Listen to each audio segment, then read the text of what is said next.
This is the Global Podcast Network, where executives and professionals connect, share, and inspire. Stay tuned for the conversations that drive success.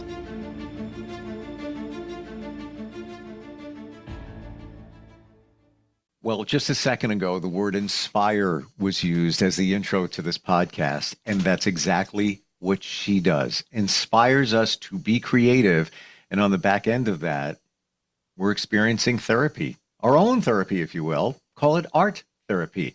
We are going to talk with her today, and let's just get this out of the way for anybody that says, well, I'm not creative, I can't draw, I can't paint. No, that's not me, I can't do it. Yes, you can. And we're going to prove it today by looking at some works of art from just various people that were created not drawing, not painting, just using objects. And art is everywhere, and it's so therapeutic. And this is what she does, helping people as our professional of the year express themselves, find the therapy, find the lesson in it. And she's back with us. Barbara Robertson is on the program. How are you doing today? I'm very well. Thanks, Steve. Thanks for that lovely introduction, as always.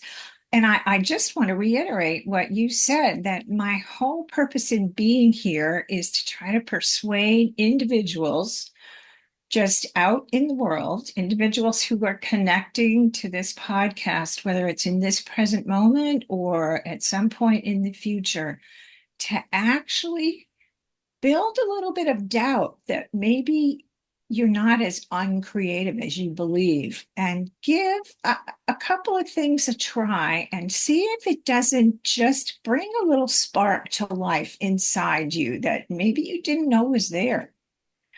So I have all kinds of images that I've collected today to hopefully inspire you to give one of these things or something like it a try.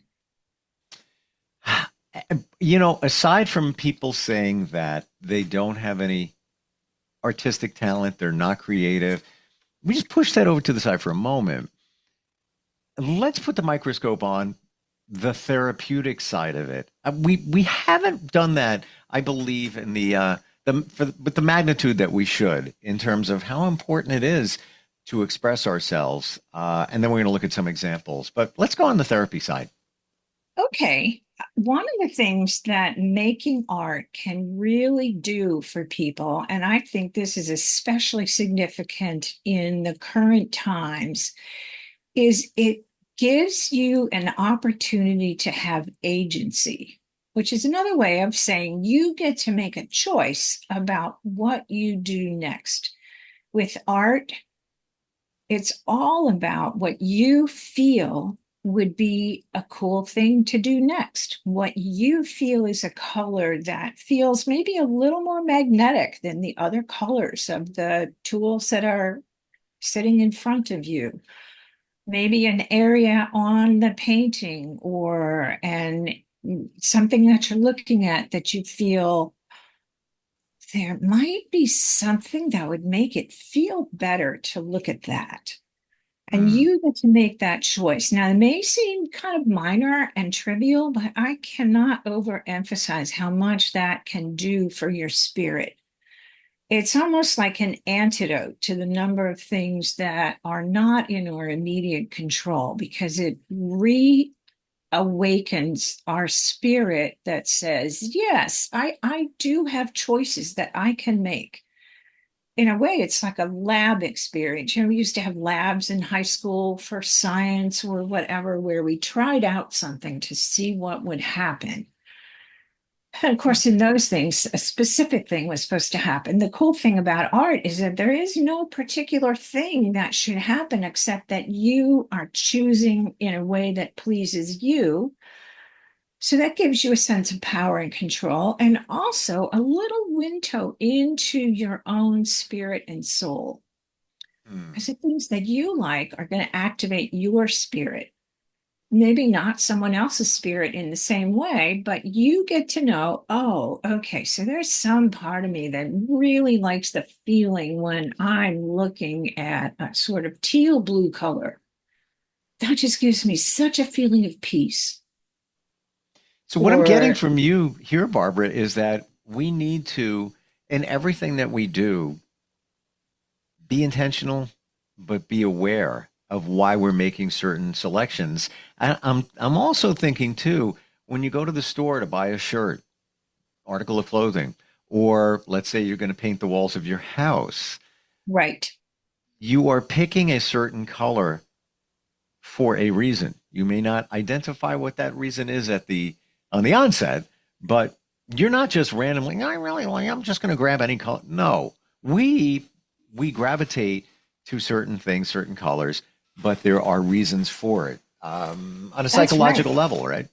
That's right. Well, it's actually your nervous system communicating with you. And I learned something fascinating. A couple of sessions ago, I think we talked about how much the heart is involved in our emotional life. And what I learned recently is that the heart has neurons that are very similar to the ones that are in the brain. And there are also neurons in our gut, so that when we have a gut feeling, there's a reason for that. The gut has communicated with our thinking brain. When we say, my heart's just not in it, there's a reason for that because the heart has sent a message to the brain that said, meh, maybe not. Eh. Or if it's really heartfelt, the heart has been speaking up and saying, yes, let's go for this. Yes. So to Wow. me, that is really fascinating that we have a physiology that unites mind, body, and spirit. And Hmm. doing artwork helps us key into all three of those levels.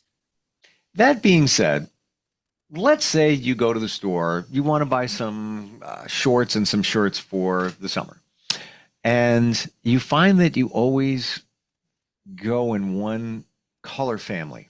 You just maybe it's blues, different shades of blue, and maybe grays and blues, and you're not really sure why, but you always pick them. But you're not going to go for an orange. You're not going to go for a red. Just doesn't Right. seem to feel good and resonate. What's going on here? Well, could be any number of things. Could be that you've identified a comfort zone. Maybe you're a little socially uncomfortable to begin with. And so, what you've done on a subconscious level is you can say, well, I'm going to make myself as safe as I can be in myself. So, I'm going to wear the most comfortable colors. Now, you may sort of find yourself in a different mood at some point down the line, and maybe you're going out with just one or two close friends and you see something in the store and it looks attractive, but it's a little daring for you. But you say, well, if I just was going out with so and so, I think I could wear that. And I really like to see what that would feel like. Would it be as uncomfortable as I imagine? And that's where we can begin to find a growth edge for ourselves when we begin to kind of test those limits that we've set up subconsciously for our comfort. Because growth happens, development happens right at that first step out of the comfort zone. You step too far at once, and there's not much learning going to happen because it's going to put you in a too high state of anxiety, which kind of wipes out our learning capacity. We're too anxious to really notice if we're still okay because our nervous system is saying too much, too different, not okay, whether we really are or not. Wow. So just shifting a little bit, you can begin to kind of experiment and say, whoa, did I really feel like I stood out like a sore thumb? Or did I maybe get a compliment or two? I wore some wild earrings the other day, three times bigger than I thought they would be because I ordered them through the old good old internet. Hmm.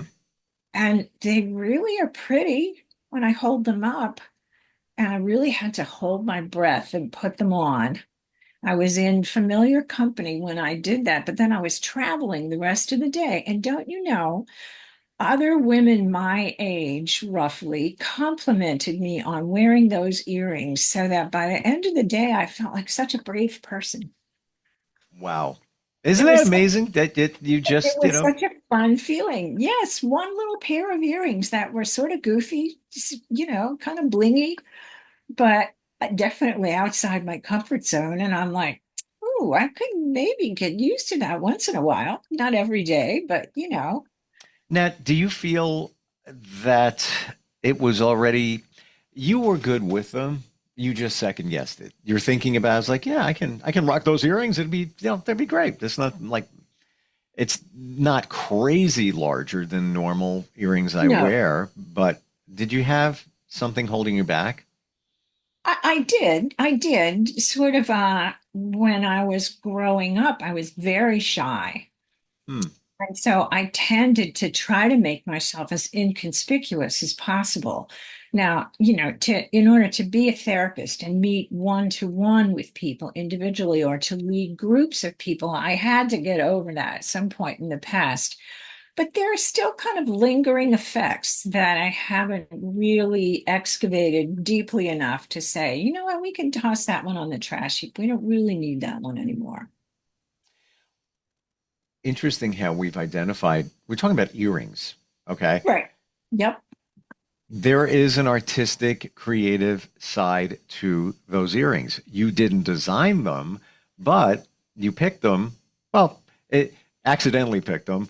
Well, Maybe. it's kind of like they were the things that were magnetic to me on the screens, how I decided, oh, yeah, those are really attracting my attention. So let me go for it. And then they turned out to be three times bigger than they thought they were. So they were, down to my shoulder from my ears, which is pretty out there for what I do in the past. Hmm. But they were still so gorgeous.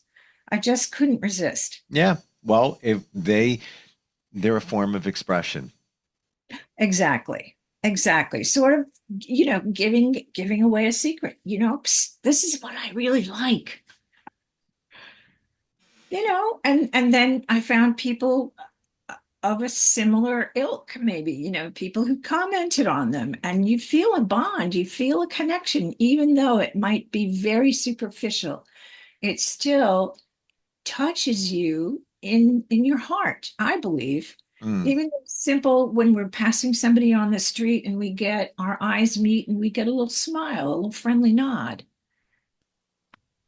I think those things really affirm our humanity and make us feel that we do belong. Well, it got you out of your comfort zone. And that's what we're talking about. Even with people that say, I can't draw, I can't paint, I'm not creative. Well, get out of your comfort zone, even if it's Right. just a little bit, and be creative. Right. So I understand that we're going to take a look at some works of art that weren't drawn, weren't painted, just different materials. Maybe earrings were used to create these. Yeah. So I have a little bit of a slideshow here to go through, and I would love to show you some of these Sure, things. let's check it out. Okay. So this little guy, whoops, my fingers are jumpy here. This little guy is named Sam, and a boy of about 9 put him together. You can see kind of a tape roll, and there's a triangular shape made of something. That's a slice of a paper towel tube, I think, and then that's just coiled up slices. That's one of those kind of square things that your phone might come in Hmm. or other Packing, electronic. just packing material. Sure. Yeah, packing material. And I think this is a salt box, his body there. And then those shoe inserts that are stuck in the toes of new shoes. Yes. So he has feet, a body, and then some little gestures of arms, and he's holding this bin um, for whatever purpose. But that's a place to have some fun. Collect these things, cut them into smaller pieces, put them out on the table, and see what comes to you. See what you imagine. Oh, and I've got a great quote. Somebody just shared this with me, and it's so relevant to what we're talking about. Stephen King actually wrote this in an afterword to one of his short story collections. He said, imagination is hungry and it needs to be fed. Hmm. Interesting. So here's Wow. one way of feeding your imagination. And for Here's anybody that another can't one. can't see and you're listening, what we were just looking at was just some packing material shapes put together, a little bit of, just paint. They added a little bit of color, a face on it. Um, but I find it interesting that the original markings, let's say the on the inside of the tape, the company that makes that, I can also see something else where there's a name of a company. I personally probably would get obsessed with, let me make sure, I'm going to color that so you can't see it. That is to the charm of the of this work of art. I agree. And that's a really perceptive thing to notice.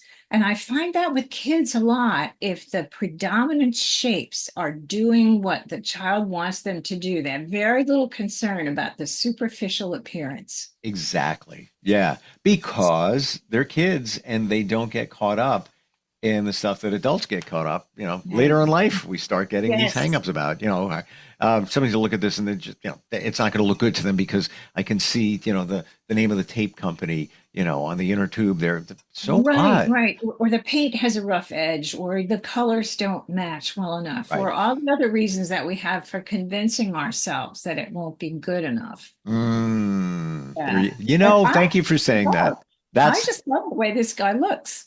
that's the common denominator, the fear of it not looking good enough, which is what most of us ride around with um, in our minds all the time, that I'm not All the good enough, time. I'm not worthy enough. And that, you said it, that's probably why somebody would do that. Kids don't think that when they're younger. Yeah, not usually when they're younger. And, it's a tricky thing to get caught up into believing anyway, because it's such a moving target. Absolutely. No matter Wow. how good we get, if we believe we're not good enough, it won't matter how good we are because it still won't be enough. Exactly. Mm. So, yeah, that's a tricky one. These are things that are made from scraps of paper. Over here, someone tore just pieces of magazine images that were a predominant color. They didn't worry about texture or variation in the color, and they kind of made transition from sort of gray blue into blue green into violet and then into red and some orange and yellow at the other end of the crescent. And then there's a butterfly that's made out of tissue paper scraps. So basically, some wing shapes that were cut out of a big flat sheet of paper that had all sorts of little torn colors of tissue paper just glued down so that it's really kind of merged with the base white sheet of paper that they were glued on and then cut out. And you can maybe see that kind of pulling around the middle, cinching those wings together is just a glittery sort of pipe cleaner wire. Mm. And then it turned into a butterfly on a Christmas tree. Okay. Now I see it. I see the lights on the tree. Okay. Um, Yeah. that the tissue paper attached to the overall shape of the butterfly wings. How is that being done? I remember different terms from back in the day, but what's being used there? What medium? Well, uh, it's just tissue paper and glue. That's it. Like just Yeah. Elmer's white glue? Like Elmer's white glue thinned a little bit. And usually I have kids work on, or adults, if they're in a group and we're doing this, on a piece of saran wrap or clear plastic, because then when the glue is dry, the tissue paper will peel right off. And the other delightful thing, you can kind of see it in this image, but not as much as would have been nice, but the colors become very transparent. And so where the red is overlapping the blue, you see it's actually purple. And where the yellow Yeah. is overlapping the red, there's an orange sliver in there. And so when the Christmas lights are on behind it, they really glow. I think that the overlapping of the tissue paper, adding to the color scheme, changing the color, is part of the beauty of this. And look what I did. I overthought it. I'm thinking, well, need decoupage or whatever that stuff was called back in the day to get this done. No, it's glue. Just basic glue. It's, school glue, school glue. Your Wow. kid probably has some, Hmm. tucked in their room somewhere. And that Yeah, stuff, by the way, that stuff lasts forever, it ever, does. right? It does. Now, here's kind of an interesting thing. So this is art made from natural things. Over here, these are pretty fair-sized sapling branches that are woven together by an artist who I think his name is Patrick McDonough. This particular installation was done in the Botanic Gardens in Fort Worth.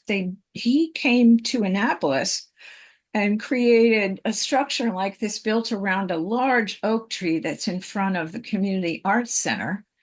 and you can see how big it is. Here, this is in the center picture. My husband is standing inside of one of these things, and he looks about the size of the fairy in the fairy house in the picture to the right, Wow.